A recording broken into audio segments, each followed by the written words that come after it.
सभी बच्चों को जय हिंद। मैं सुरेश उके, व्याख्याता, शासकीय बहुउद्देशीय उच्चतर माध्यमिक विद्यालय कुंटा, जिला सुकमा, छत्तीसगढ़। बच्चों, आज हम कक्षा 10वीं विषय सामाजिक विज्ञान अध्याय 16 लोकतंत्र एवं सामाजिक आंदोलन पढ़ेंगे। लेसन प्लान के अनुसार हमारे अध्यापन बिंदु इस प्रकार है। पहला, सामाजिक आंदोलन की अवधारणा एवं परिप्रेक्ष्य। दूसरा, नियमगिरी में डोंगरिया कुंडाओं का आंदोलन। तीसरा, सूचना के अधिकार का संघर्ष। चौथा, जन सुनवाई। पांचवा, कोर्ट किराना की सुनवाई। छठवां, सूचना के अधिकार की मांग। सातवां, शांति के लिए आंदोलन। आठवां, परमाणु हथियारों के प्रसार विरोधी आंदोलन। नौवां, इंग्लैंड में परमाणु निःशस्त्रीकरण के पक्ष में अभियान, एक केस स्टडी। 10वां, अमेरिका में परमाणु हथियारों को रोकने के लिए शांति आंदोलन, एक केस स्टडी। 11वां, अन्य देशों में शांति आंदोलन। तो बच्चों, अब हम हमारा लेसन स्टार्ट करते हैं। अध्याय 16 लोकतंत्र एवं सामाजिक आंदोलन। सामाजिक आंदोलन एक विशिष्ट प्रकार की सामूहिक क्रिया है। सामूहिक आंदोलन व्यक्तियों या संगठनों के विशाल अनौपचारिक संगठन जिसका ध्येय किसी विशिष्ट सामाजिक मुद्दे पर केंद्रित होता है। लोकतंत्र में अलग अलग माध्यमों से शासन में भागीदारी की व्यवस्था की जाती है। लोकतंत्र में भागीदारी के लिए वयस्क मतदान, जिसमें निश्चित आयु के बाद सभी नागरिकों को वोट डालने का अधिकार, एवं सक्रिय दबाव समूह और मीडिया की भूमिका महत्वपूर्ण है। लोकतांत्रिक शासन व्यवस्था में जन भागीदारी के इन साधनों के अलावा भागीदारी के अन्य प्रकार भी हो सकते हैं। आमतौर पर एक लोकतांत्रिक शासन व्यवस्था में शासन द्वारा ही मतदान, अपनी बात बोलने की स्वतंत्रता, समूह बनाने की स्वतंत्रता का अधिकार व्यक्तियों को दिए जाते हैं। लेकिन एक लोकतांत्रिक शासन व्यवस्था की मजबूती इसी में है कि उसमें लगातार ऐसे और साधन प्रयोग किए जाते हैं जो शासन में नागरिकों की भागीदारी को बढ़ाते हैं या शासन को विभिन्न सामाजिक तबकों के हित में कार्य करने के लिए प्रेरित करते हैं। सामाजिक आंदोलन किसी देश या समाज में किसी समूह द्वारा अपनी बातों के लिए मिलकर किया जाने वाला प्रयास होता है। अब हम हमारे देश में हाल ही में कुछ आंदोलन हुए, उसे समझने का प्रयास करें, जिसके अंतर्गत पहला, नियमगिरी में डोंगरिया कुंडाओं का आंदोलन। बच्चों, परीक्षा में कई बार पूछा गया है नियमगिरी पहाड़ी में कौन सा अयस्क मिलता है, तो आपको बताना है कि नियमगिरी की पहाड़ी में बॉक्साइट अयस्क मिलता है। तो बच्चों, नियमगिरी में डोंगरिया कुंडाओं का आंदोलन छत्तीसगढ़ के पूर्व में उड़ीसा राज्य है। यह नियमगिरी नाम की एक पहाड़ी है जिसमें बॉक्साइट एल्युमिनियम अयस्क का भंडार है।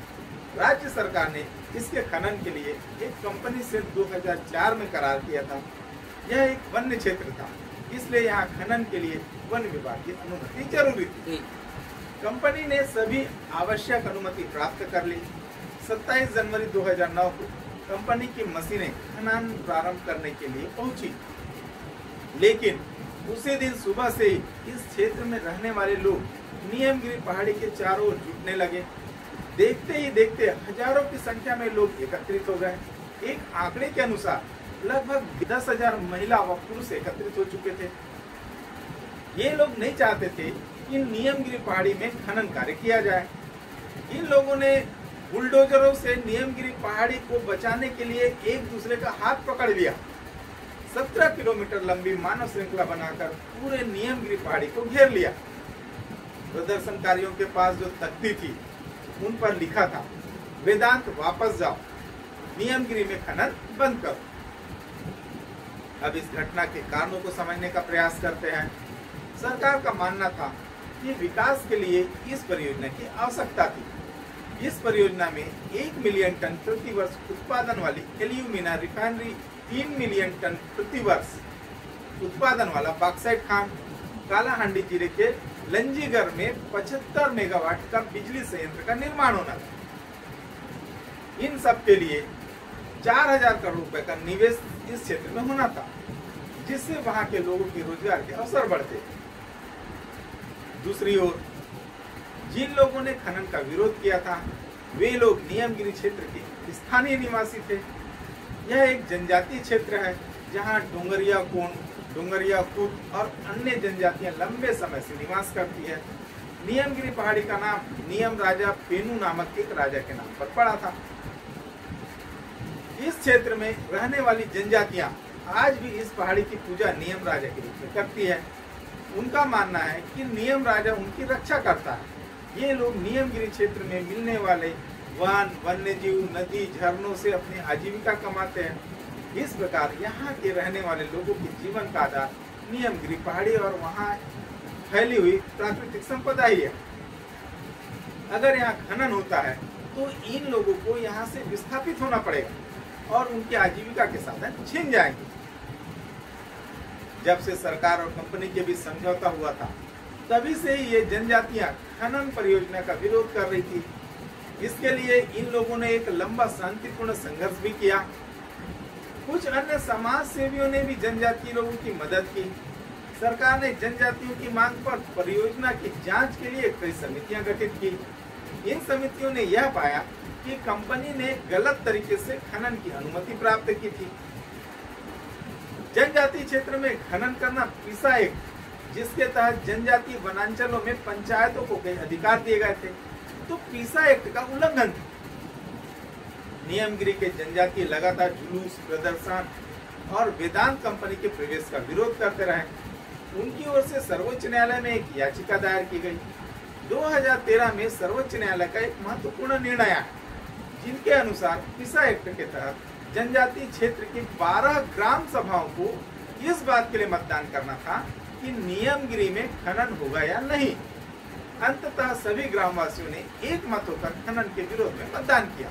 इस प्रकार जनजातीय लोगों ने नियमगिरी क्षेत्र के प्राकृतिक संसाधनों पर अपने परंपरागत अधिकारों की लड़ाई एक लंबे समय के बाद जीत ली। अब हम पढ़ेंगे बच्चों सूचना के अधिकार का संघर्ष। मध्य राजस्थान के जिले अजमेर, भीलवाड़ा, पाली और राजसमंद सूखा प्रभावित जिले हैं। यहाँ छोटे किसान और मजदूर जीवन यापन के लिए सरकार की योजना, अकाल राहत कार्य और अन्य सरकारी योजनाओं पर निर्भर है। इनमें से अधिकतर योजनाएं पंचायतों द्वारा चलाई जाती है। इन क्षेत्रों में काम के बदले में न्यूनतम मजदूरी नहीं मिल पाती थी। 1987-88 में जब न्यूनतम वेतन 11 रुपए था, आमतौर पर पुरुषों को 7 या 8 रुपए के हिसाब से और महिलाओं को 6 या 7 रुपए के हिसाब से मजदूरी दी जाती थी। परेशान होकर यहाँ के मजदूरों द्वारा अपने कार्य की न्यूनतम मजदूरी की मांग की जाने लगी। कई सरकारी कार्यालयों से शिकायत के बाद भी मजदूरों को पूरी मजदूरी नहीं मिली। इस पर मजदूरों ने संगठित होकर आंदोलन करने का विचार किया। इसके लिए 1 मई 1990 में मजदूरों ने मजदूर किसान शक्ति संगठन भी बनाया। कुछ समाज सेवियों ने इस संगठन का नेतृत्व किया। मजदूर किसान शक्ति संगठन ने पूरी मजदूरी के लिए सरकारी दफ्तरों के बाहर कई धरने दिए, भूख हड़तालें की, लेकिन फिर भी कुछ नहीं हुआ। मजदूरों को बताया जाता था कि उनके द्वारा काम कम किया गया है, इसलिए मजदूरी भी कम मिलेगी। इस पर संगठन ने तय किया कि एक गांव के 12 मजदूर अपना कार्य पूरी ईमानदारी से करेंगे, साथ ही वे अपने कार्य की नाप भी खुद ही करेंगे। लेकिन ऐसा करने के बाद भी इन मजदूरों को पूरी मजदूरी नहीं मिली। इसके बाद क्षेत्र के मजदूर और किसानों ने मजदूर किसान शक्ति संगठन के साथ मिलकर आंदोलन कर दिए। एक लंबे समय के बाद केंद्र सरकार के हस्तक्षेप से इन 12 मजदूरों को पूरी मजदूरी मिली। इस सफलता के बाद मजदूरों ने अपने काम और उसके बदले में मिली मजदूरी का रिकॉर्ड रखना प्रारंभ कर दिया। सरकार द्वारा मजदूरी के काम और मजदूरी का रिकॉर्ड जिस रजिस्टर में रखा जाता था उसे मास्टर रोल कहते हैं। बच्चों परीक्षा में कई बार पूछा जाता है मास्टर रोल किसे कहते हैं। तो मजदूरों ने मास्टर रोल पर भी ध्यान देना शुरू कर दिया। सरकारी रिकॉर्ड से मजदूरों को पता चला कि स्थानीय अधिकारियों और सरपंचों के द्वारा मजदूरों को उतने वेतन का भुगतान नहीं किया गया जितना कि सरकार ने उनके कार्य के लिए दिया था। इस तरह के भ्रष्टाचार के मामले सामने आए। उदाहरण के लिए ऐसे लोगों के नाम से भुगतान किया गया था जो उस गांव में पिछले कई वर्षों से नहीं रह रहे थे। कुछ सरकारी अधिकारियों के नाम पर भी मजदूरी का भुगतान किया गया था। मजदूरी कम दिन की गई और भुगतान अधिक दिन का किया गया। ऐसे भवन बने कागजों में जो कभी बने ही नहीं थे। अब हम पढ़ेंगे बच्चों जन सुनवाई। अब मजदूर जान चुके थे कि सरकार तो उनकी मजदूरी पूरी देती है, लेकिन जो अधिकारी और पंचायत के लोग मजदूरों को मजदूरी देते थे वे भ्रष्टाचार करते थे। मजदूरों को समझ में आ गया कि यह मामला केवल मजदूरी का ही नहीं है। अब मजदूरों ने सरकारी रिकॉर्ड को देखने की मांग की, लेकिन सरकारी अफसर रिकॉर्ड दिखाने के लिए तैयार नहीं थे। इसलिए संगठन ने यह तय किया कि वे क्षेत्र के गांव में सभी लोगों को सरकारी कार्यों के भ्रष्टाचार के बारे में बताएंगे। इसके लिए संगठन ने कई जन सुनवाई की थी। अब हम पढ़ेंगे बच्चों कोर्ट किराना की जन सुनवाई। तो पहली सुनवाई 2 दिसंबर 1994 को आयोजित हुई। इसका विषय था 1993-94 में पाली जिले के रायपुर पंचायत समिति की कोट किराना और बगदी कल्याण ग्राम पंचायतों में किए गए विकास कार्य। इस जन सुनवाई में कई गांव के लोगों ने भाग लिया और राजस्थान के प्रसिद्ध बुद्धिजीवी और समाज सेवी भी इस जन सुनवाई में उपस्थित रहे, लेकिन किसी भी प्रशासनिक अधिकारी ने इस जन सुनवाई में भाग नहीं लिया। जन सुनवाई में सैकड़ों लोगों के सामने उन 100 लोगों के नाम पढ़े गए जिन्होंने सरकारी रिकॉर्ड में विभिन्न विकास योजनाओं में कार्य किया था और जिनको काम के बदले भुगतान किया जाना था, लेकिन अनेक लोगों ने इस बात को वहां आकर प्रमाणित किया कि न तो कभी उन्होंने इस योजना में काम किया और न ही कभी उनको भुगतान में मजदूरी दी गई। मास्टर रोल में ऐसे लोग के नाम भी जुड़े हुए थे जो कई साल पहले परलोक सिधार गए थे। यहाँ यह भी दिखाया गया कि बिजली फिटिंग के जिन बिलों का भुगतान सरकारी रिकॉर्ड में दर्ज था वह भवन ही नहीं बना। ऐसी अनेक अनियमितताएं और भ्रष्टाचार की गई, जिसकी परतें इस पहली जन सुनवाई में खुली। इसके बाद कई जन सुनवाई और हुई, इनमें भी अनेक प्रकार के भ्रष्टाचार उजागर हुए। अब हम पढ़ेंगे बच्चों सूचना के अधिकार की मांग। शुरू में आंदोलन की मांग केवल न्यूनतम मजदूरी के सही भुगतान से जुड़ी थी, लेकिन 5 जन सुनवाई के बाद मजदूर विकास के कामों के सरकारी रिकॉर्ड को देखने की मांग कर रहे थे। वे मांग कर रहे थे कि लोगों की जिंदगी से जुड़े मामलों के सरकारी रिकॉर्ड की सूचना सभी लोगों को मिलनी चाहिए। सरकारी अफसर रिकॉर्ड को छुपा कर रखते थे। इन छुपे हुए रिकॉर्डों में भ्रष्टाचार के मामले भी छिप जाते थे। इस बात को संगठन ने समझ लिया था। मजदूरों का कहना था कि उनसे जुड़े कामों के रिकॉर्ड देखने उनका हक है। अब उनको यह हक कानूनी रूप से मिलना चाहिए। आगे चलकर इसी मांग को सूचना के अधिकार की मांग के रूप में रखा गया। सूचना के अधिकार के लिए संगठन ने बहुत प्रयास किए, लेकिन जब सरकार ने उनकी मांग नहीं मानी तो 1997 में संगठन ने जयपुर में एक बेबुनियादी धरना शुरू कर दिया। इस धरने में राज्य के अलग अलग क्षेत्रों के लोगों ने हिस्सा लिया। यह धरना 26 मई 1997 से 14 जुलाई 1997 तक पूरे 53 दिन चला। इस धरने का अंत बड़े ही नाटकीय ढंग से 14 जुलाई 1997 को हुआ। सरकार ने बताया कि उसने 1 साल पहले ही आंदोलन की मांगों के अनुसार नियम बना दिया था। इस नियम के अनुसार राजस्थान के कई आम आदमियों को पंचायतों से बिल, वाउचर, मास्टर रोल और अन्य विकास कार्य संबंधी दस्तावेजों को देखने और उनको फोटोकॉपी लेने का अधिकार प्रदान किया गया था। राजस्थान के साथ ही सूचना के अधिकार की मांग दूसरे राज्यों में भी चल रही थी। देश के कई राज्यों में सूचना के अधिकार को लागू किया गया। पहला, तमिलनाडु सूचना का अधिकार अधिनियम 1997। दूसरा, गोवा सूचना का अधिकार अधिनियम 1997।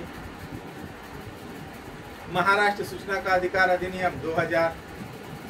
राजस्थान सूचना का अधिकार अधिनियम 2000। कर्नाटक सूचना का अधिकार अधिनियम 2000। दिल्ली सूचना का अधिकार अधिनियम 2001। पूरे देश में 2005 से सूचना का अधिकार अधिनियम लागू हुआ। इस प्रकार राजस्थान में चले सूचना के अधिकार आंदोलन ने एक लंबे शांतिपूर्ण संघर्ष के बाद सफलता प्राप्त की। अब हम पढ़ेंगे बच्चों शांति के लिए आंदोलन। सामाजिक आंदोलन की तरह ही पूरी दुनिया में शांति के लिए महत्वपूर्ण आंदोलन किए गए। इन आंदोलनों ने युद्धों को रुकवाने और अंतरराष्ट्रीय शांति की दिशा में महत्वपूर्ण भूमिका अदा किया। आमतौर से शांति आंदोलन उन अभियानों और संगठित प्रयासों को कहते हैं जिनके द्वारा किसी युद्ध को खत्म करवाने, युद्धों के दौरान हो रही हिंसा को रुकवाने तथा हथियारों की होड़ को रोकने की कोशिश की जाती है। शांति आंदोलनों का व्यापक लक्ष्य दुनिया में परमाणु हथियारों जैसे खतरनाक हथियारों पर प्रतिबंध लगवाना तथा पूरी दुनिया में युद्धों को रुकवाना है। शांति आंदोलनों के तहत लोग तरह तरह के संगठन बनाकर शांति की वकालत करते हैं। शांति शिविर लगाना, चुनाव में युद्ध का विरोध करने वाले उम्मीदवारों का समर्थन करना तथा विभिन्न सरकारों की सुरक्षा एवं निशस्त्रीकरण की नीतियों का आलोचनात्मक अध्ययन करना शांति आंदोलन के मुख्य कार्य है। अब हम पढ़ेंगे बच्चों परमाणु हथियारों के प्रसार विरोधी आंदोलन। जापान ने 1945 में अमेरिका द्वारा गिराए गए 2 परमाणु बम से हुए भयानक नुकसान को झेला था। इसलिए जापान में परमाणु हथियार विरोधी आंदोलन काफी सक्रियता से फैला। 1954 में जापान के लोगों ने परमाणु बम और हाइड्रोजन बम का विरोध करने के लिए एकीकृत परिषद का गठन किया। जापान के लोगों ने प्रशांत क्षेत्र में परमाणु हथियारों के परीक्षण का विरोध किया। उन्होंने परमाणु हथियारों के परीक्षण के खिलाफ 35 लाख लोगों के हस्ताक्षर करवाए। अब हम पढ़ेंगे बच्चों इंग्लैंड में परमाणु निशस्त्रीकरण के पक्ष में अभियान, एक केस स्टडी। तो जापान की तरह ही इंग्लैंड में परमाणु हथियारों पर प्रतिबंध लगाने के लिए व्यापक अभियान चला। परमाणु हथियार विरोधी अभियान ने लगातार यह मांग उठाई कि इंग्लैंड को परमाणु हथियारों के उत्पादन से लेकर किसी भी तरह के प्रयोग से पूरी तरह से दूर रहना चाहिए। अभियान ने यह भी मांग की कि इंग्लैंड को हर तरह के परमाणु हथियारों पर प्रतिबंध लगाना चाहिए। इस अभियान से जुड़े हजारों कार्यकर्ताओं ने लंदन से वर्कशायर तक एल्डर मास्टर यात्रा निकाली। एल्डर मास्टर वर्कशायर में इंग्लैंड का परमाणु प्रतिष्ठान था। एल्डर मास्टर यात्राएं 60 के दशक के शुरुआती वर्षों में लगातार जारी रही। प्रसिद्ध दार्शनिक बर्ट्रैंड रसेल ने अपने पद से इस्तीफा दे दिया और कमेटी ऑफ 100 का गठन किया। कमेटी ऑफ 100 इस समूह ने इंग्लैंड के परमाणु प्रतिष्ठानों के सामने लगातार धरना देने का काम किया। रसेल ने कहा कि धरने पर बैठना इसलिए जरूरी हो गया था क्योंकि इंग्लैंड के समाचार पत्र परमाणु हथियार विरोधी अभियान के प्रति उदासीन हो गए थे। शीघ्र ही बड़ी संख्या में लोगों ने कमेटी ऑफ 100 की सदस्यता ग्रहण की। लोग लगातार प्रतिष्ठानों के सामने धरने पर बैठे। लगातार धरने पर बैठने और प्रदर्शन करने की नीति तभी कामयाब हो सकती थी जब भारी संख्या में लोग इन प्रदर्शनों में शामिल हो। लेकिन पुलिस की प्रदर्शनकारियों पर किए जाने वाले हिंसा, दमन, गिरफ्तारियों तथा अन्य अत्याचारों ने इन समूह के समर्थकों की गिनती को काफी कम कर दिया। रसेल को 89 वर्ष की उम्र में गिरफ्तार कर लिया गया, जिसके चलते यह आंदोलन थोड़ा ठंडा पड़ेगा क्योंकि कमेटी ऑफ 100 के ढांचे का कोई पदानुक्रम नहीं था और न ही इनकी सदस्यता औपचारिक थी। इसलिए बहुत से स्थानीय समूह ने अपने आप को इस समिति का सदस्य कहना शुरू कर दिया। इससे यह आंदोलन व्यापक तो हुआ, लेकिन कमेटी ऑफ 100 की नीतियों के बारे में काफी भ्रम पैदा होने लगे। धीरे धीरे कमेटी के लोग परमाणु हथियारों व युद्ध के अलावा अन्य मुद्दों से जुड़ने लगे। अब हम पढ़ेंगे बच्चों अमेरिका में परमाणु हथियारों को रोकने के लिए शांति आंदोलन, एक केस स्टडी। जापान और इंग्लैंड की तरह अमेरिका में भी 1960 के दशक में परमाणु हथियारों को रोकने के पक्ष में एक महत्वपूर्ण शांति आंदोलन किया गया। 1961 में जिस समय शीत युद्ध अपने शिखर पर था, उस समय अमेरिकी महिलाओं ने शांति के लिए हड़ताल नामक एक अभियान के तहत अमेरिका के 60 शहरों में यात्राएं निकाली।